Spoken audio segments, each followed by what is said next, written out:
আল্লাহর কাছে সবচেয়ে পছন্দনীয় গুণ হচ্ছে বান্দার ধৈর্য।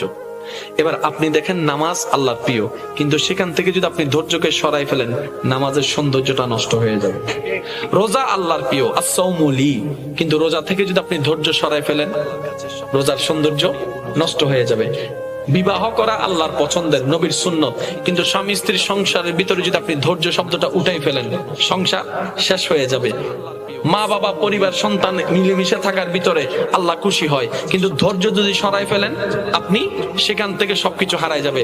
পড়ালেখার মধ্যে সবকিছু আছে, যদি আপনি পড়ালেখার মধ্য থেকে ধৈর্য তুলে ফেলেন, আপনার পড়ালেখা শেষ হয়ে যাবে। তাহলে ধৈর্য শুধু পরকালীন মুক্তির একটা আমলের নাম নয়, বরং দুনিয়ার এই জীবনকে সুন্দর গুছানো করার অন্যতম একটা মাধ্যমের নাম ধৈর্য। যে ধৈর্যের নিয়ামত দিয়ে আল্লাহ পাক থেকে নিয়ামত, নামাজের সৌন্দর্যটা নষ্ট হয়ে যাবে। রোজা আল্লাহর প্রিয়, আস-সাওমু লি, কিন্তু রোজা থেকে যদি আপনি ধৈর্য সরাই